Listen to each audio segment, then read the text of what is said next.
ආයුබෝවන් මගේ යාළුවෝ හැමෝටම. ඉතින් ඔන්න මම ඔයාලට අද විශේෂ පාඩමක් අරගෙන ආවා. ඊට කලින් කියන්න ඕනේ අද අපිත් එක්ක අලුතෙන් යාළුවෙක් එකතු වෙනවා නම් ඔයාලට පුළුවන් අපේ මේ වැඩසටහනේ මුල් පාඩමේ ඉඳලා පිළිවෙලට බලාගෙන යන්න. ඉතින් ගොඩක් සරලව මම ඔයාලට කියලා දීලා තියෙනවා. ඒ හැම පාඩමකම links ටික පල්ලෙහා description එකේ දාලා තියෙනවා. ඔයාලට පුළුවන් මුල ඉඳලා පිළිවෙලට අපිත් එක්ක එකතු වෙන්න. ඉතින් එහෙනම් අද මම ඔයාලට කියලා දෙන්න යන්නේ ගොඩක් අය මට කිව්වා මේ if කියන එක දාලා පොඩි වාක්‍ය ටිකක් කියන්න කියලා දෙන්න කියලා. ඉතින් එයාලා නිසා මම හිතුවා අද ඒ පාඩම ඔයාලට ගොඩක් සරලව චූටි පාඩමක් විදිහට කියලා දෙන්න. ඇත්තටම මම ඔයාලට මේ ටික ඔක්කොම එකපාරට කියලා දෙන්න ගියොත් එම එක පාඩමක් විදිහට මේ ටික ඔක්කොම උගන්වලා ඉවර කරොත් එම මේක ඉගෙන ගන්න දේවල් ගොඩක් තියෙනවා. ඉතින් ඒක නිසා මම හිතුවා මේ පොඩි පාඩමකින් ඔයාලට මුලින්ම මේක හඳුන්වලා දෙන්න ඕනේ කියලා කොහොමද මේක පාවිච්චි කරන්න කියලා. මොන වගේ වෙලාවලටද අපි මේක කියන්න කියන එක මම ඔයාලට සාමාන්‍යයෙන් සරල විදිහට අපි නිතර කතා කරන දේවල් එක්කම දාලා ඔයාලට චුට්ටක් ඒක අඟවලා තියන්න හිතුවා. පස්සේ ඔයාලට ඒ හැමදේම දාලා ඉස්සරහට මම ඒ පාඩම කියලා දෙන්නම් පැහැදිලි කරලා. ඉතින් මේක ඉගෙන ගන්න ගියොත් එහම මේකේ if කියන එකේ කොටස් හතරක් අපිට ඉගෙන ගන්න තියෙනවා. zero conditional, first, second, third conditionals කියලා කොටස් හතරක් තියෙනවා. ඉතින් ඒක අපිට එකපාරම ඉගෙන ගන්න බෑ. චුට්ටක් වෙනම තමයි ටිකක් කාලේ අරගෙන තේරුම් අරගෙන ඕනේ ඉගෙන ගන්න. ඉතින් ඒක නිසා මේ පාඩමෙන් මම කියලා දෙන්නේ ගොඩක් සරල විදියට අපිට නිතරම පාවිච්චි කරන්න වෙන දේවල් මේ if කියන එක දාලා. ඉතින් ඒකයි මම ඔයාලට මුලින්ම මේක චුට්ටක් මතක් කරේ. මම කියන්නම් දැන් අද මම මොන වගේ වාක්‍යද ඔයාලට මේ කියලා දෙන්න යන්නේ කියලා. නිකන් හිතන්නකෝ දැන් අපේ අම්මලා තාත්තලා වැඩිපුරම අම්මා ගෙදරදී මොන හරි අපි බඩුවක් අරගෙන වෙන තැනකින් තිබ්බම තිබ්බ තැන නැතුව වෙන තැනකින් තිබ්බම මොකද්ද කියන්නේ? ගත්තනම් ඒක ගත්ත තැනින් තියන්න. අනිවාර්යෙන් ඕක හැමෝටම කියන දෙයක්. ඉතින් දැන් නිකන් හිතන්නකෝ ඔන්න අම්මගේ කතුර ගත්තම අරගෙන ඉවරලා අම්මා තියෙන තැන නෙමෙයි මම වෙන කොහෙන් හරි තියලා. එතකොට මොකද්ද කියන්නේ? කතුර ගත්තනම් ගත්ත තැන තියන්න. තැන් වල දාන්න එපා. ඕක අනිවාර්යයෙන්ම කියනවා. ඔය වගේ ගොඩාක් දේවල් තියෙනවා. ඉතින් අම්මා කියන වාක්‍ය සෙට් එකක් තමයි මම අරගෙන තියෙන්නේ. ඔයාලට මේ if කියන එක කියලා දෙන්න. මට විතරක් නෙමෙයි ඕක ගොඩාක් අයට හැමෝටම වගේ කියන දෙයක් කියලා මම හිතනවා. අනිවාර්යයෙන්ම මේ වගේ වචන සෙට් එකක් අම්මලාට තියෙනවා, වාක්‍ය සෙට් එකක් තියෙනවා. ඒ ටිකම තමයි ගොඩාක් අය කියන්නේ. ඉතින් මම හිතුවා ඒ වාක්‍ය ටිකත් අරගෙන අපිට ඒකෙන් පුළුවන් if කියන එක පොඩ්ඩක් දැනෙන්න ඉගෙන ගන්න. හරි අපි එහෙනම් බලමු වැඩි වෙලා ගන්න නැතුව අද ඉගෙන ගන්න යන්නේ අලුත් වාක්‍ය ටික මොනවද කියලා. ඉතින් මම ඔයාලට මුලින්ම කියලා දෙන්නම් ලේසි වාක්‍යයක්. ඔයා දොර ඇරියා නම් ඒක වහන්න. ඔයා දොර ඇරියා නම් ඒක වහන්න. ඔයා දොර ඇරියා නම්. ඔයා දොර ඇරියා නම් ඒක වහන්න. කොහොමද මේක කියන්නේ? If you open the door, if you open the door, ඔයා දොර ඇරියා නම්. If you open the door, close it. වහන්න ඒක. If you open the door, if you open the door, ඔයා දොර ඇරියා නම්. Close it. වහන්න ඒක. If you open the door, close it. ඔයා දොර ඇරියා නම් ඒක වහන්න. මං කිව්වේ මෙතන open කියලා නෙමෙයි opened. ed කියන එකක් එනවා. මොකද දොර ඇරියා නම් කියන්නේ කලින් කරපු දෙයක්. ඉතින් ඒක past වෙන්න ඕනේ. ඉතින් ඒක නිසා if you open the door ed කියන එක එන්න ඕනේ. ඔයා දොර ඇරියා නම් close it. වහන්න ඒක. If you open the door, close it. ඔයා දොර ඇරියා නම් දොර වහන්න. ඉතින් මම හිතනවා ඒක ඔයාලට තේරෙන්නේ නැති කියලා මම තව ලේසි වාක්‍යයක් කියන්නම්. ෆෑන් එක දැම්මා නම් ඒක ඕෆ් කරන්න. ඔයා ෆෑන් එක දැම්මා නම් ඒක ඕෆ් කරන්න. කොහොමද ඒක කියන්නේ? ඔයා ෆෑන් එක දැම්මා නම් if you turn the fan on, if you turn the fan on, ඔයා ෆෑන් එක on කරා නම් turn it off, ඒක off කරන්න. turn it off, ඒක off කරන්න. if you turn the fan on, turn it off, ඔයා fan එක on කරා නම් ඒක off කරන්න. turn නෙමෙයි turned කියලා තමයි මම කිව්වේ. ed කියන එක එන්න ඕනේ past නිසා කරලා තියෙන දෙයක්. ඉතින් ඒක නිසා අපි past වලින් තමයි කියන්න ඕනේ.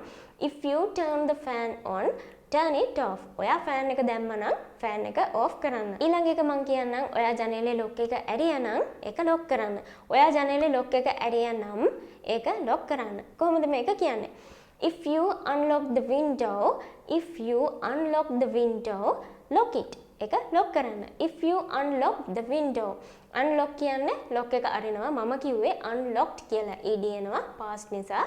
ඉතින් if you unlock the window, ඒ කියන්නේ ඔයා ජනේලේ lock එක ඇරියා නම් lock it. ඒක lock කරන්න. ඊළඟ එක තමයි දැන් අපි fridge එක මොකක් හරි කර ඉන්නකොට අපේ අතෙන් fridge එක කැඩෙනවා. එතකොට අම්මා මොකද කියන්නේ?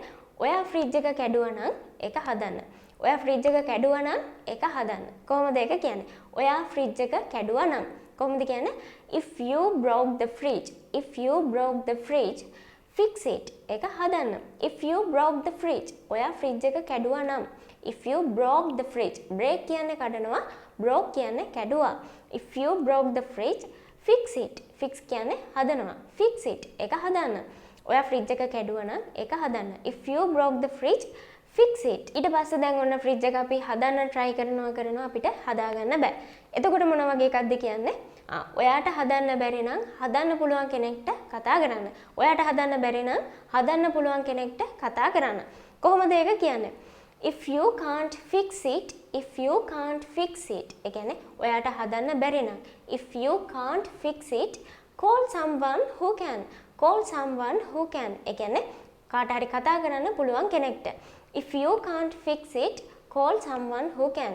ඔයාට ඒක හදන්න බැරි නම් හදන්න පුළුවන් කෙනෙක්ට කතා කරන්න. ඊළඟ එක තමයි දැන් අපි කාගෙන් හරි මොන හරි දෙයක් අරන් එනවා නම් අම්මා මොකද්ද කියන්නේ? ඔයා ඒක අරන් එනවා නම් ඒක අපහු දෙන්න. ඔයා ඒක අරන් එනවා නම් අපහු ඒක දෙන්න. ඒක කොහොමද කියන්නේ? If you borrow it, return it. If you borrow it, return it. If you borrow කියන්නේ අරගෙන එනවා. If you borrow it, ඔයා ඒක අරන් එනවා නම් return it. අපහු ඒක දෙන්න. If you borrow it, return it. ඔයා ඒක අරන් එනවා නම් ඒක අපහු දෙන්න. ඊළඟ එක තමයි ඔයා গিitar එක පාවිච්චි කරනවා නම් ඒ ගැන බලා ගන්න. ඔයා গিitar එක පාවිච්චි කරනවා නම් කොහොමද කියන්නේ? If you use the guitar, if you use the guitar, take care of it. ඒ ගැන බලා ගන්න. take care of it. ඒ ගැන බලා ගන්න. ඔයා গিitar එක පාවිච්චි කරනවා නම් ඒ ගැන බලා ගන්න. If you use the guitar, take care of it. take care of it කියන්නේ ඒ ගැන බලා ගන්න. ඒ කියන්නේ වග බලා ගන්න කියන එක. ඊළඟට තවත් අම්මලා කියන විශේෂ දෙයක් තමයි මේ ඔයා පුටුව එහෙට මෙහෙට කරා නම් ඒක අපහු තියන්න. ඔයා පුටුව එහෙට මෙහෙට කරා නම් ඒක අපහු තියන්න. ඒ වගේ එකක් කොහොමද කියන්නේ? If you move the chair, if you move the chair. move කියන්නේ එහෙට මෙහෙට කරනවා. ඒකේ past එක moved. ඉතින් මම moved කියන එක තමයි මේ කිව්වේ ed කියන එක එන්න ඕනේ. If you move the chair, put it back. ඒක අපහු තියන්න. put it back. ඒක තමයි චුට්ටක් වේගෙන් කිව්වේ put it back. If you move the chair, put it back. ඔයා පුටුව එහෙට මෙහෙට කරා නම් ඒක අපහු තියන්න. ඊළඟට අපි හැමෝටම අහන්න වෙන දෙයක් තමයි දැන් අම්මගෙන් අහනවා අම්මේ මං යාළුවොත් එක්ක චුට්ටක් එළියට ගිහින් එන්නද කියලා. එතකොට මොකද්ද කියන්නේ? ඔයාට එළියට යන්න ඕන නම් තාත්තගෙන් අවසර අරන් යන්න. තාත්තගෙන් අහලා යන්න කියලා තමයි හැම අම්මා කෙනෙක්ම මං හිතන්නේ ගොඩක් වෙලාවට කියන්නේ එහෙම. එළියට යන්න ඕන නම් තාත්තගෙන් අහලා තාත්තගෙන් අවසර ඇතුව යන්න. එහෙමනේ කියන්නේ. ඉතින් ඔය වගේ එකක් අපි කොහොමද ඉංග්‍රීසි වලින් කියන්නේ? ඔයාට එළියට යන්න ඕනේ නම් තාත්තගෙන් අවසර අරන් යන්න. අන්න ඒක කොහොමද කියන්නේ? If you want to go out, if you want to go out. ඒ කියන්නේ ඔයාට එළියට යන්න ඕනේ නම් get your father's permission. get your father's permission. ඒ කියන්නේ ඔයාගේ තාත්තගේ අවසර ගන්න.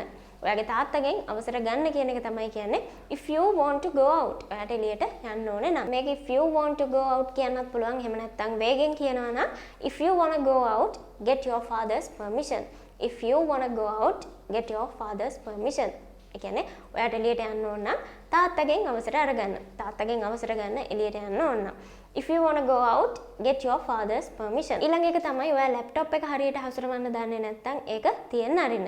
ඔයා laptop එක හසුරවන්න දන්නේ නැත්නම් ඒක තියන්න අරින්න. කොහොමද මේ වගේ දෙයක් කියන්නේ? ඔයා laptop එක හසුරවන්න දන්නේ නැත්නම් if you don't know how to operate the laptop. if you don't know how to operate the laptop. ඔයා දන්නේ නැත්නම් laptop එක හසුරවන්න leave it alone. ඒක පාඩුවේ තියන්න.